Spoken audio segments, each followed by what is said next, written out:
آپ کے خادم خاص حضرت انس بن مالک رضی اللہ تعالیٰ عنہ فرماتے ہیں کہ ہمارے گھر میں ایک کنواں تھا جس میں نبی پاک صلی اللہ علیہ وسلم نے اپنا لعاب مبارک ڈالا تھا۔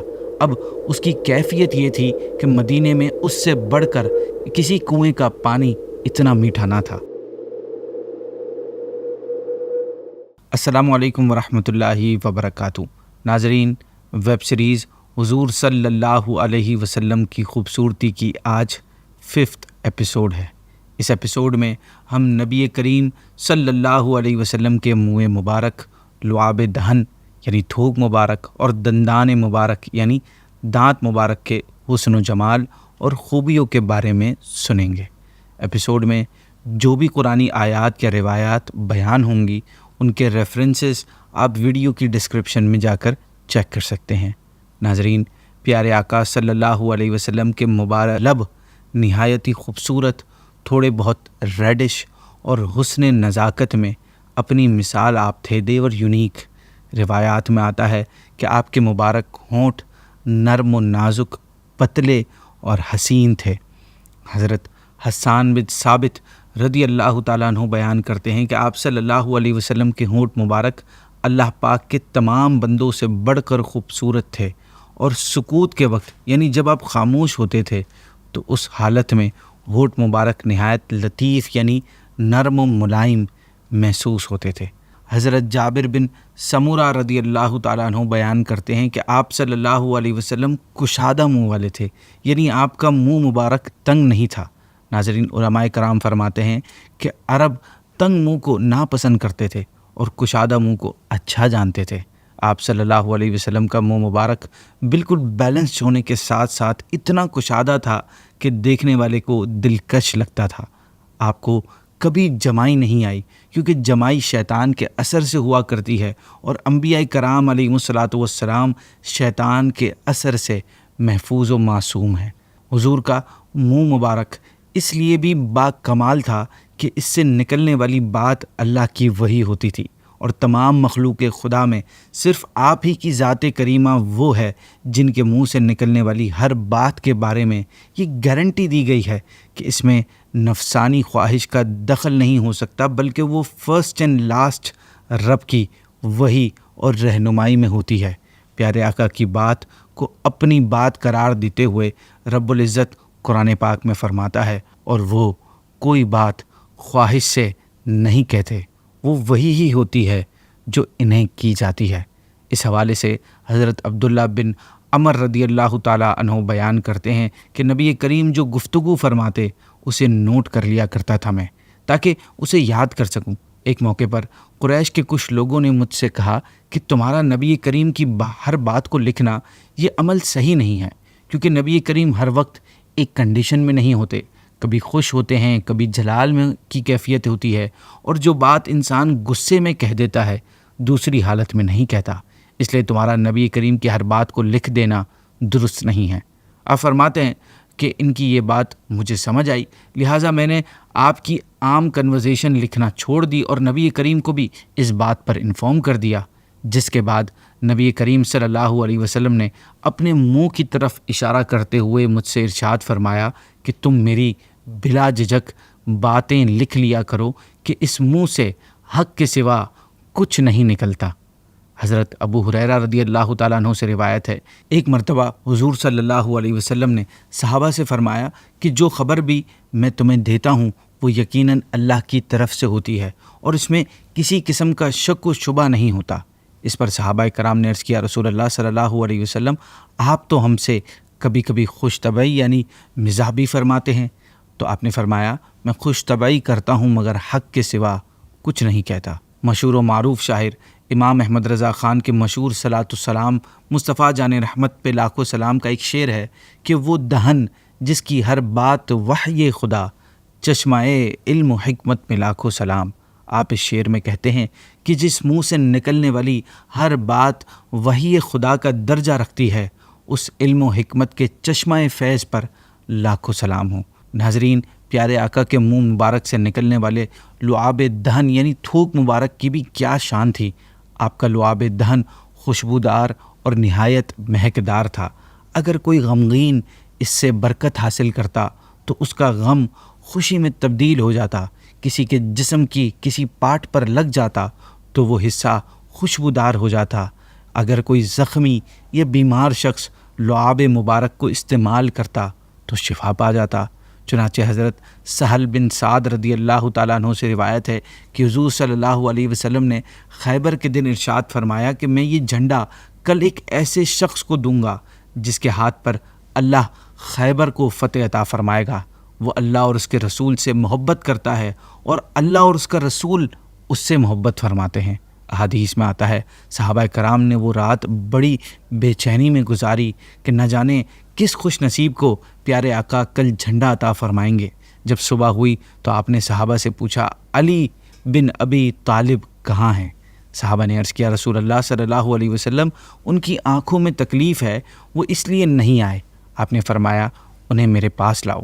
چنانچہ جب پیارے آقا کی خدمت میں حاضر ہوئے تو سرکار نے ان کی آنکھوں پر اپنا لعاب دہن لگا دیا اور ان کے لیے دعا فرمائی۔ مولا علی کی آنکھیں فوراً ٹھیک ہو گئیں اور ناظرین ایسی ٹھیک ہوئیں کہ گویا کبھی ان میں تکلیف تھی ہی نہیں۔ حضرت ابو امامہ رضی اللہ تعالیٰ عنہ سے روایت ہے کہ مدینہ طیبہ میں ایک عورت تھی، اس کا معاملہ یہ تھا کہ اس کے منہ میں جو آتا وہ کہہ دیتی، اس چیز کو لے کر حیا نام کی اس میں کوئی چیز نہیں تھی۔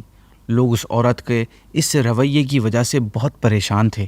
ایک دن وہ نبی پاک صلی اللہ علیہ وسلم کے پاس آئی، آپ اس وقت خشک گوشت کھا رہے تھے۔ اس نے آپ سے عرض کی کہ آپ اس میں سے کچھ مجھے بھی دے دیجئے۔ آپ نے اس کے سامنے رکھے گوشت میں سے کچھ عطا فرمایا، مگر اس نے یہ کہتے ہوئے قبول کرنے سے انکار کر دیا کہ میں وہ لوں گی جو آپ کے منہ میں ہے۔ آپ نے اس کی درخواست قبول کرتے ہوئے اپنے مبارک منہ سے کچھ حصہ نکال کر اس کو دیا جو اس نے کھا لیا۔ ناظرین، اس کے جسم میں لعاب مبارک جانے کی دیر تھی کہ اس کی کیفیت بالکل چینج ہو گئی۔ اب اس عورت میں فحش گوئی اور بے حیائی نام کی کوئی چیز، کوئی نام و نشان اس کا باقی نہ رہا۔ ناظرین، نبی کریم کے لعاب دہن کا ایک یہ بھی کمال تھا کہ اگر اسے نمکین پانی میں ڈال دیا جاتا، سالٹی واٹر میں ڈال دیا جاتا تو نمکین پانی اس کی برکت سے میٹھا ہو جاتا اور اس میں خوشبو اور مہک پیدا ہو جاتی۔ احادیث کی بکس میں آپ کے لعاب دہن کی برکات کے واقعات ہنڈریڈز میں ہیں، اور یہ میں کوئی ایگزیجریٹ نہیں کر رہا، حقیقت میں ایسا ہے۔ آپ کے خادم خاص حضرت انس بن مالک رضی اللہ تعالیٰ عنہ فرماتے ہیں کہ ہمارے گھر میں ایک کنواں تھا جس میں نبی پاک صلی اللہ علیہ وسلم نے اپنا لعاب مبارک ڈالا تھا۔ اب اس کی کیفیت یہ تھی کہ مدینے میں اس سے بڑھ کر کسی کنویں کا پانی اتنا میٹھا نہ تھا۔ ابن ماجہ میں حضرت وائل بن حجر رضی اللہ تعالیٰ عنہ سے روایت ہے کہ ایک مرتبہ نبی پاک صلی اللہ علیہ وسلم کی خدمت میں ایک پانی کا ڈول لایا گیا۔ آپ نے اس میں سے کچھ پانی پیا اور کلی کر کے ایک کنویں میں ڈال دیا۔ بس آپ کی اس مبارک لعاب کی برکت سے اس کنویں سے کستوری جیسی خوشبو آنے لگی۔ ناظرین، اتھینٹک احادیث کریمہ سے ثابت ہے کہ آقا دو جہاں صلی اللہ علیہ وسلم بیماروں کو دم فرماتے اور اپنا مبارک لعاب دہن اپنی شہادت کی انگلی سے زمین پر ملتے، پھر اسے بیمار شخص کی تکلیف کی جگہ پر ملتے اور اللہ پاک سے اس کی شفا یابی کی دعا فرماتے۔ حضرت عائشہ صدیقہ طیبہ طاہرہ رضی اللہ تعالیٰ عنہ بیان کرتی ہیں کہ جب کسی انسان کو تکلیف ہوتی یا کوئی زخم ہوتا تو نبی پاک اپنا لعاب دہن مٹی کے ساتھ ملا کر اس پر لگاتے اور اس کی شفا یابی کے لیے یہ مبارک الفاظ دہراتے کہ اللہ کے نام سے شفا طلب کر رہا ہوں۔ ہماری زمین کی مٹی اور ہم میں سے بعض کا لعاب اللہ کے حکم سے ہمارے مریض کو شفا دیتا ہے۔ ایسی مثالیں بھی ملتی ہیں کہ جب کوئی بچہ پیدا ہوتا تو صحابہ کرام اسے گھٹی دلوانے کے لیے نبی کریم کی بارگاہ میں حاضر ہوتے۔ آپ اس نیو بورن بیبی کے منہ میں اپنا مبارک لعاب دہن ڈالتے اور یوں اس بچے کے پیٹ میں سب سے پہلے جو چیز پہنچتی تھی وہ حبیب خدا صلی اللہ علیہ وسلم کا مبارک لعاب دہن ہوتا۔ حضرت اسماء بنت ابو بکر حضرت عبداللہ بن زبیر رضی اللہ تعالیٰ عنہما کی ولادت کے ٹائم کے بارے میں بتاتی ہیں کہ میں مکے سے ہجرت کے لیے اس حالت میں نکلی کہ ولادت کا وقت انتہائی قریب پہنچ چکا تھا۔ آپ کہتی ہیں کہ میں مدینہ آئی اور قباء میں اتری اور وہیں عبداللہ بن زبیر پیدا ہوئے۔ پھر میں انہیں لے کر نبی کریم کی خدمت میں حاضر ہوئی اور میں نے انہیں آپ صلی اللہ علیہ وسلم کی گود مبارک میں ڈال دیا۔ آپ نے کھجور منگوائی اور اسے چبایا، پھر بچے کے منہ میں اپنا لعاب دہن ڈال دیا اور جو چیز سب سے پہلے اس کے پیٹ میں داخل ہوئی وہ آپ کا لعاب مبارک تھا۔ پھر اس کے تالو میں کھجور لگا کر دی، اس کے حق میں دعا کی اور اس پر مبارکباد دی۔ حضرت انس روایت کرتے ہیں کہ جب حضرت ابو طلحہ انصاری کے بیٹے حضرت عبداللہ رضی اللہ تعالیٰ عنہ پیدا ہوئے تو ان کو لے کر نبی پاک کی خدمت میں حاضر ہوا۔ اس وقت رسول اللہ صلی اللہ علیہ وسلم ایک چادر اوڑھے اپنے اونٹ کے روغن مل رہے تھے، یعنی کسی چیز سے مالش کر رہے تھے۔ آپ نے فرمایا کہ تمہارے پاس کھجوریں ہیں؟ میں نے عرض کی جی ہاں۔ پھر میں نے کچھ کھجوریں آپ کو پیش کیں، آپ نے وہ اپنے منہ میں ڈال کر چبائیں، پھر آپ نے بچے کے منہ کھول کر اس بچے کے منہ میں ڈال دیا اور بچہ اسے چوسنے لگا۔ رسول اللہ نے فرمایا انصار کو کھجوروں سے محبت ہے اور اس بچے کا نام آپ نے عبداللہ رکھا۔ اگر بات کی جائے پیارے آقا کے دانت مبارک کی تو آپ کے دانت مبارک نہایت خوبصورت اور کچھ فاصلے والے تھے۔ حضرت عبداللہ بن عباس رضی اللہ تعالیٰ عنہما سے روایت ہے کہ رسول اللہ صلی اللہ علیہ وسلم کے سامنے والے دانتوں کے درمیان مناسب فاصلہ تھا۔ جب آپ کلام فرماتے تو یوں محسوس ہوتا کہ آپ کے سامنے والے دندان مبارک سے نور پھوٹ رہا ہے۔ مناسب کا مطلب یہ ہے کہ دانتوں کے درمیان نہ زیادہ فاصلہ تھا نہ ہی وہ بالکل جوائنٹ تھے، وہ باریک اور سمندر کے موتیوں کی طرح چمکدار تھے۔ ناظرین، جب ہمارے پیارے آقا تبسم فرماتے، مسکراتے تو دانت مبارک بجلی اور بارش کے اولوں کی طرح چمکتے تھے۔ جب گفتگو فرماتے تو ایسے دکھائی دیتے جیسے سامنے کے دانتوں سے نور نکل رہا ہے۔ اور کیا ہی وہ حسین منظر ہوگا جب آپ مسکرا رہے ہوں گے اور آپ کی خوبصورت دانت اپنا جلوہ دکھاتے ہوں گے۔ آپ کی مسکراہٹ کے بارے میں اماں عائشہ فرماتی ہیں کہ میں نے حضور کریم صلی اللہ علیہ وسلم کو کبھی اس طرح کھل کر یعنی کہکا لگا کر ہنستا نہیں دیکھا کہ آپ کا حلق مبارک نظر آئے، آپ صرف مسکرایا کرتے تھے۔ حضرت عبداللہ بن حارث بیان کرتے ہیں کہ میں نے حضور کریم صلی اللہ علیہ وسلم سے زیادہ مسکرانے والا کسی کو نہیں دیکھا۔ حدیث کی کتابوں میں بہت سارے ایسے واقعات ہیں کہ کوئی واقعہ ہوا یا آپ نے آخرت سے متعلق کوئی بات بتائی، اس میں کوئی ایسی مزاح والی بات آ گئی تو اس پر آپ صلی اللہ علیہ وسلم کھل کر مسکرائے۔ چنانچہ حضرت عبداللہ بن مسعود رضی اللہ تعالیٰ عنہ سے روایت ہے کہ نبی کریم صلی اللہ علیہ وسلم نے فرمایا کہ مجھے اچھی طرح معلوم ہے کہ سب سے آخر میں جہنم سے کون نکالا جائے گا، یہ سب سے آخر میں جنت کے اندر کون داخل ہوگا۔ یہ آدمی اپنے جسم کو گھسیٹتا ہوا جہنم سے باہر نکلے گا، چنانچہ اللہ پاک اس سے فرمائے گا جا جنت میں داخل ہو جا۔ وہ جنت میں داخل ہوگا تو اسے لگے گا کہ شاید یہ بھری ہوئی ہے، یعنی جنت بھری ہوئی ہے، چنانچہ وہ واپس لوٹ کر آ کر عرض گزار ہوگا اے رب وہ تو بھری ہوئی ہے۔ بس اللہ پاک اس سے فرمائے گا جا جنت میں چلا جا۔ لہٰذا وہ جنت میں داخل ہوگا، جنت میں جا کر اسے پھر لگے گا کہ شاید یہ بھری ہوئی ہے، بس وہ واپس لوٹ کر پھر عرض کرے گا اے رب میں نے تو وہ بھری ہوئی پائی ہے۔ چنانچہ اللہ پاک اس سے فرمائے گا جا اور جنت میں داخل ہو جا، کیونکہ تیرے لیے جنت میں دنیا کے برابر بلکہ اس سے 10 گنا زیادہ حصہ ہے، یا فرمایا تیرے لیے 10 دنیاؤں کے برابر حصہ ہے۔